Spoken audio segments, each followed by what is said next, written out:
This is Josh Reeves, and you're listening to the Mile High Church podcast. Thanks so much for listening to us. Hey, Valerie Kaur, author of the incredible memoir, See No Stranger, great teacher and presenter on the idea of revolutionary love, is coming to Mile High Church on October 3rd. Come to Mile High and see her here in our sanctuary, or if you live far away and can't travel, see her at home online. Tickets are on sale at milehighchurch.org.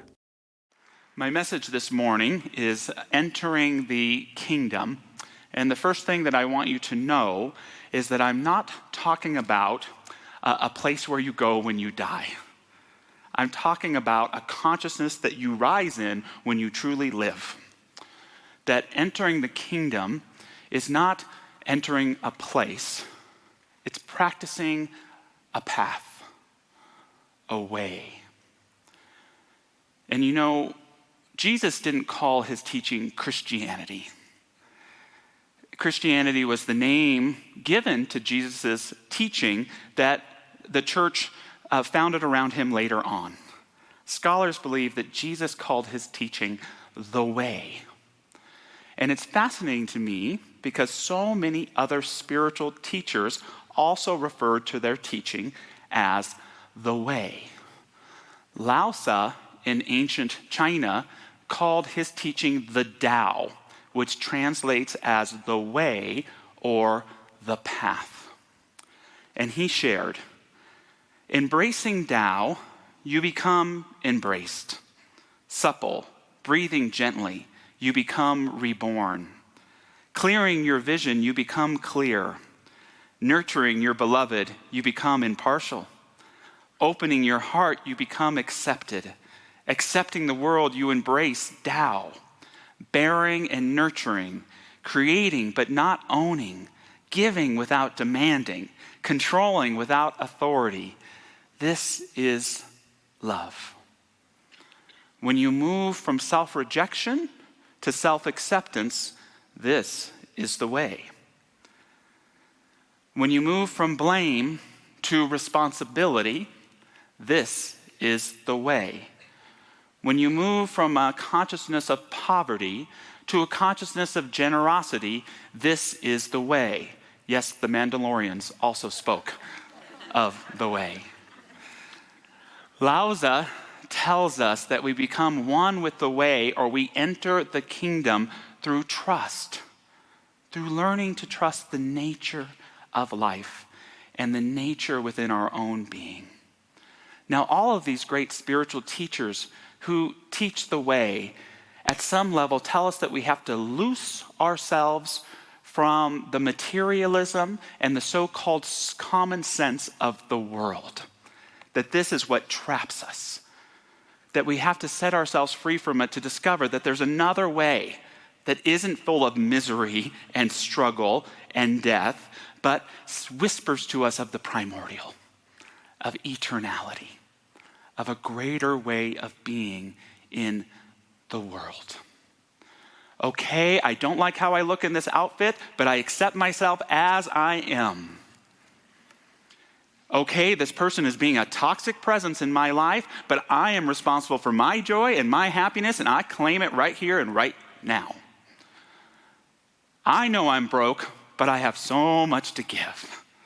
So much to give. This is the way. The Buddha also didn't call his teaching Buddhism.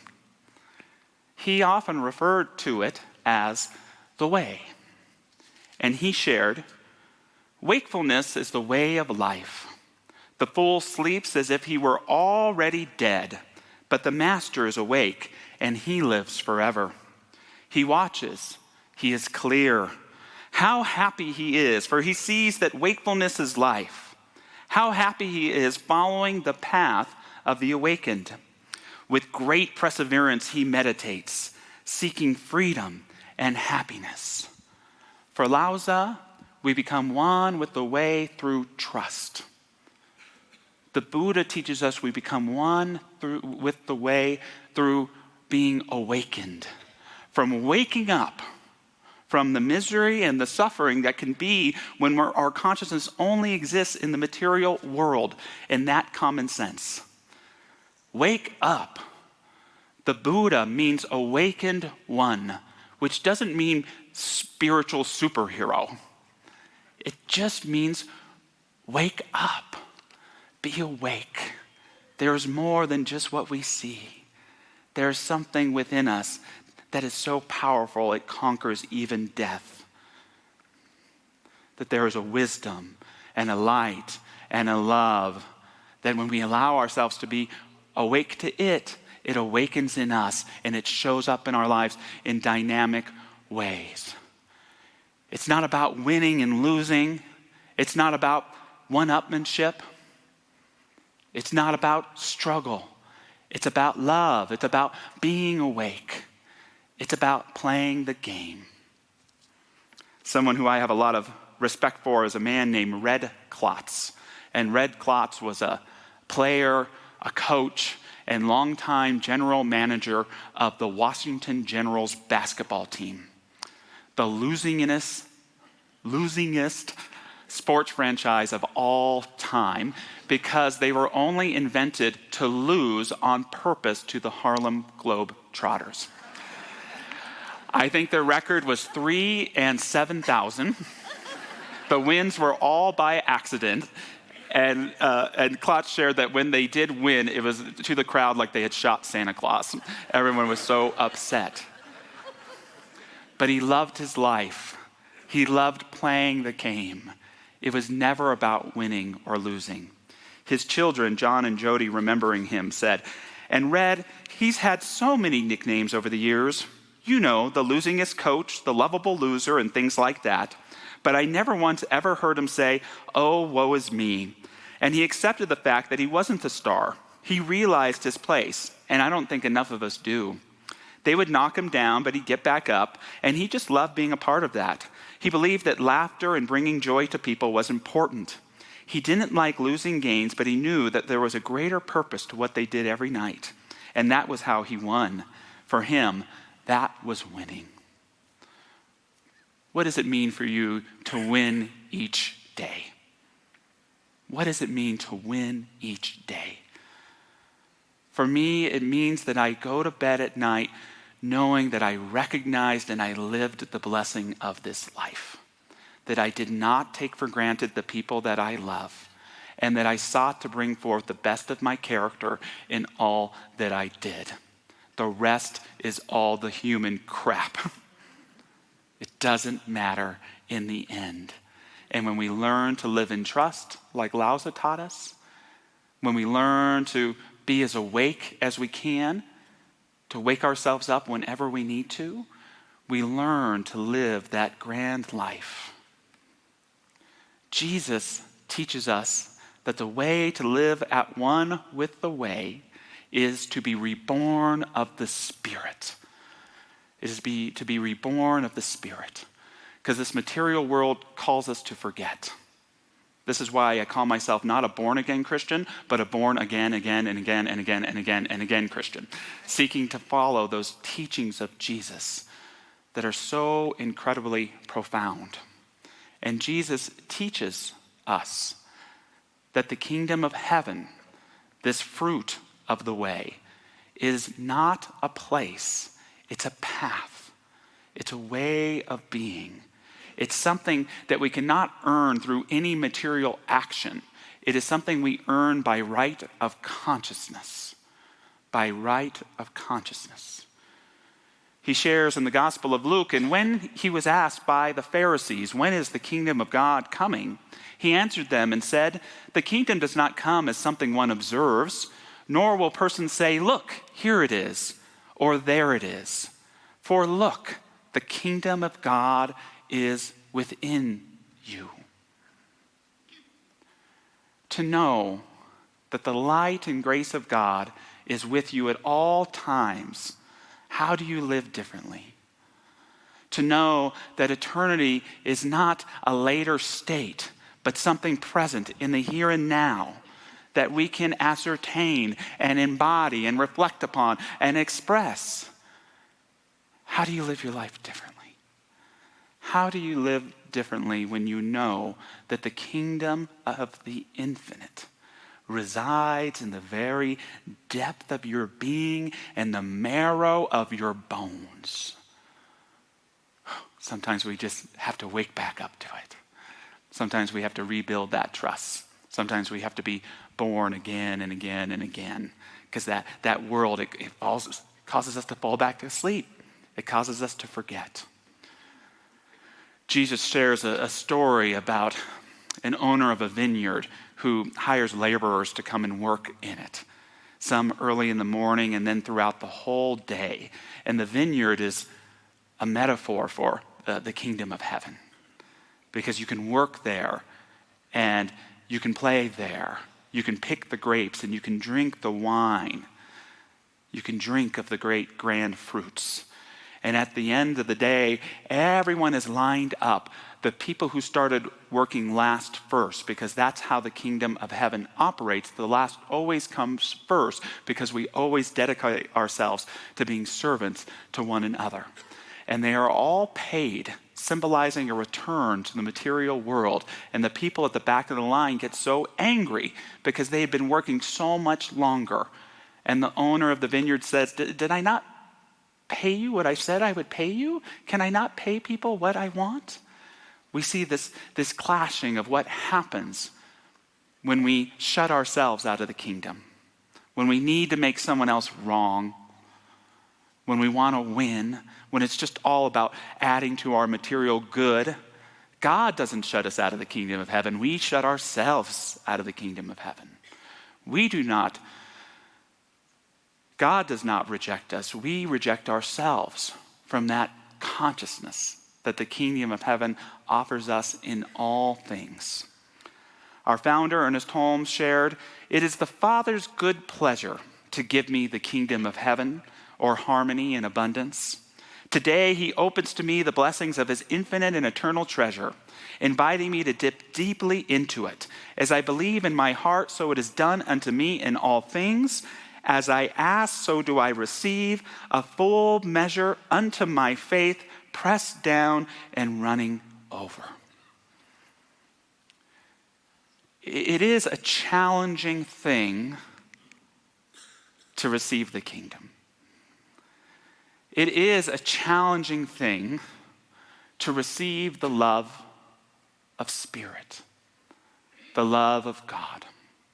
The reason why is that the kingdom cannot give itself in parcel, in particle. It can only give all of itself.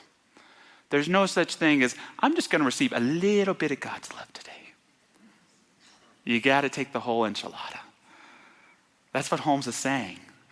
All the good of the kingdom, it's right there. All the love in the universe, it is right there. It is an open door. But you have to walk through it. The challenging thing is loving ourselves enough.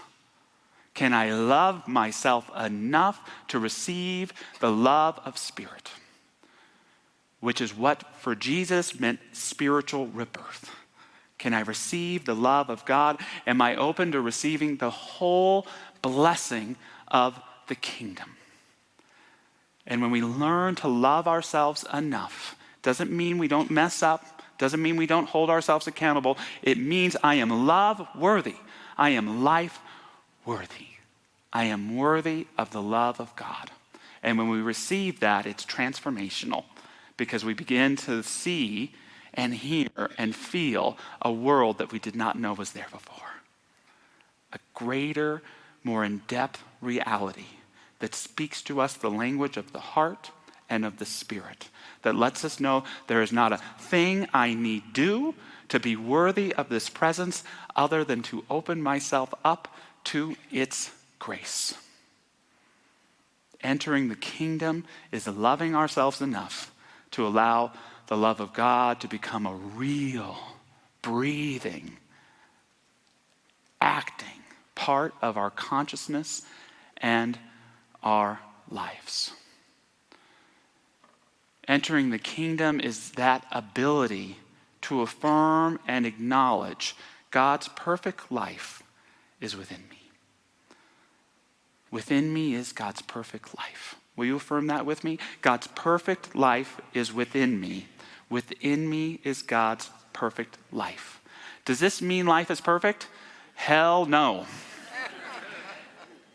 As you've heard me say before, it can be a whole, complete, perfect mess. But that's where the magic comes in. Because even though life is messy and filled with challenges and dangers, God's perfect life is within me, no matter what, indestructible. And this perfect life manifests itself for me as guidance, as truth, as love, as the one thing I can hold on to when the whole of my life may feel like it's falling apart. I watch the news. I know many of you do too. And we watch the news for information, but I also watch the news to see where we're at in human consciousness. Remember in Men in Black where they used to read the tabloids to find out where to find the aliens? It's kind of like that. It's looking at these news stories to say what they can tell us about where we're at in the evolution of human consciousness. And the story that really struck me this year, perhaps more so than any other, is the story of a little penguin. A penguin that's meant to be in Antarctica and finds himself 2,000 miles off path, washed ashore on a hot Australian beach. Look at that penguin. So far from home, no other penguins around. In the heat, when he longs for the cold. I don't know about you, but I sure do resonate with that penguin. Do you resonate with that penguin? I'm just a little penguin trying to find his way back to the cold. When we acknowledge the difficulties of our lives, it can actually allow us to open up to that understanding that even in danger and in difficulty, God's perfect life is within me. Martin Luther King Jr., at the height of the Montgomery bus boycott that began when Rosa Parks refused to go to the back of the bus. He was 26 years old, I believe, and he had to speak to the group every Monday night. And the idea that segregation would be ended in Montgomery, Alabama, was at that time a far-off pipe dream. And so King knew at times that their mission might fail, that all of these people who were choosing to walk every day instead of ride that bus might be forced to get back on those buses and go to the area in the bus where they knew in their hearts they did not belong, in the back. And on a particular Monday evening, he wasn't feeling it, and he spoke to the crowd, and he did everything he superficially needed to get through it. And there was a wise woman who was over there by the name of Sister Pollard, and she called King over, and she said, "What's wrong with you? Why are you speaking like that? Are you okay?" "I'm all right, Sister Pollard. I'm all right." Is it something the whites are doing to you? Is it something that we are doing to you? And she said to him, "Remember, even if we are not with you, remember, Martin, God is with you. God is with you." And King shared over and over through his incredible life journey that those words, not just the words, but who they came from and the way she said them, that all he needed to remember in his life was that God was with him, and think of the extraordinary, courageous things he was able to do. That same God that was with Martin Luther King Jr. is here in this audience today. It's here in each and every one of you. When we accept it, we enter into the kingdom of heaven. God's perfect life is within me. Within me is God's perfect life. Thank God. Entering the kingdom is remembering the treasure that is within each and every one of us. Jesus tells a brief but profound parable of a man who discovers a treasure buried in a field, goes out and sells everything he owns, and buys that field. It's a powerful metaphor for the kingdom of heaven, because this isn't the kind of treasure you dig up. This isn't the kind of treasure that gets you material goods. This is the kind of treasure that we always want within us. The great treasure is knowing the kingdom of heaven is within you. The great treasure is knowing the love of God is within you. The great treasure is living from the richness of that knowing and seeing the blessing of that knowing show up in the richness of your life. Buddha also told a tale of a great treasure. He shares, a man buries a treasure in a deep pit, thinking, it will be useful in time of need, or if the king is displeased with me, or if I am robbed or fall into debt, or if food is scarce or bad luck befalls me. But all this treasure may not profit the owner at all, for he may forget where he has hidden it, or goblins may steal it, or his enemies or even his kinsmen may take it when he is careless. But by charity, goodness, restraint, and self-control, men and women alike store up a well-hidden treasure, a treasure which cannot be given to others and which robbers cannot steal. A wise person should do good. That is the treasure which will not leave alone. What a powerful message. When we live from that treasure within us, when we do good deeds, when we are true to the truth of who we are, when we treat others with dignity and respect, that is the great treasure. And that is the richness of life. Lastly, Jesus tells us that to enter the kingdom of heaven, we must be like a child. Now, the disciples in Christian mythology become great men, but in the Gospels, to say that they're hulking boobs is an understatement. They lack faith. They don't understand a thing Jesus is saying. They're just following him around, and they're asking questions like, who is the superior person in the kingdom of heaven? And they want special access because they're friends with Jesus, right? They want to be exalted because they know him. And Jesus is eternally kind of frustrated with this. And this is how he responds to them. He actually grabs a small child and says, this kid is way wiser than any of you are. He says, Amen, I tell you, unless you turn back and become as children, you most certainly may not enter into the kingdom of heaven. They, therefore, who will make themselves as a child, this one is the superior person in the kingdom of heaven. It's important to recognize that there's a big difference between being childlike and being childish. There's a big difference between being childlike and childish. To be childlike is to be filled with wonder. It is to bask in the mystery of life and to never stop asking questions about it. It is to seek fun and play and the joy of life in every day because no other day matters but this one right here and right now. Childish is a very confusing word because, as I'm sure it's true for most of you, it applies much more to adults that we know than to any children. To be childish is to be immature. To be childish is to need to come first. To be childish is to always cry when you don't get your way. To be childish is to judge others and to see yourself as more important than anyone else.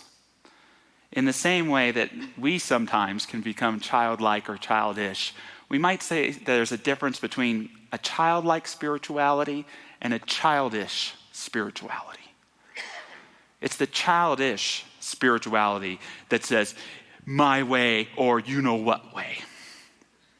It's the childish spirituality that fears opening up our minds to discovering what other great spiritual teachers and ideas there are in the universe. It's the childish spirituality that says you have to go and follow my way, that I have to win and be most important. It's the childish spirituality that says not God's universe, but my version of the universe is the one that I live and everyone else should live there too. What arrogance. How sad. How foolish. A childlike spirituality embraces the wonder in all of life. It's not so concerned with the answers, but in living fully in the mystery with joy and openness, delighting in the questions and knowing an answer just means an opportunity to ask a new question. It means embracing the mystery and living fully for this here now moment. Recognizing the kingdom of heaven is not a promise of a future state. It is a path and right of consciousness that is available to each and every one of us right here and right now. The door of heaven is open if we will walk through it by walking through our own inner knowing and depth. How do we follow the way? We learn to build trust. Trust in ourselves and in the nature of this beautiful world and of the universe. We learn to trust that it knows what it's doing. And if we can align with it, we may not know what we're doing, but something in us does. Our inner nature. To live at one with the way is to be awake and to remind yourself every time you fall asleep, wake up, wake up. There is more to this life than I see in this moment. There is more to this life than I am telling myself is here. I embrace it. I am alive. We live one with the way when we allow ourselves to be reborn of the Spirit, which is when we realize that, yes, I too am worthy of God's love. That I too am worthy of the love of Spirit. And when we let it in, it can transform our lives and relationships in incredible ways. We enter the kingdom by accepting God's love, by recognizing God's perfect life is within us, by being aware that the greatest treasure there is being aware of this treasure within us and living from it, and by embracing a childlike spirituality that allows us to live with this mystery and experience its beautiful grace in all things and in all places, especially in this incredible and amazing right here and right now. So moving into prayer this morning, I invite any of our beautiful prayer practitioners to stand in prayer today. They are available for prayer after service. And just affirming and knowing that the great gift of life is always giving of itself. And what is prayer but the receiving of that gift? What is that gift for each of our hearts that we are called to receive today? We don't have to give it a name. We know how it feels. It is the light of a spiritual grace. It is the healing power of a profound love. It is the reassurance that we don't have to know what is happening or what direction we are going, but that God is with us right here and right now. It is the gift of life itself. It is the miracle that you are a part of this life. Yes, I am a part of the miracle of life. It's time I started acting like it. It's time to receive this miracle, to embody it, and to realize the double miracle that realizes when we do this good for ourselves, it makes us a blessing for others as well. If we have not received this gift, may we at least commit to keep our heart and our mind open. Let the divine speak to us through this day and in the days ahead of its truth, of its grace, of its purpose, knowing that each of us bring it forth in our own unique and glorious ways. We allow this to be, we allow it to become, and so it is. Amen. Thanks for listening to the Mile High Church podcast. This podcast is made possible by the generous contributions from listeners like you. To make a donation, please visit milehighchurch.org.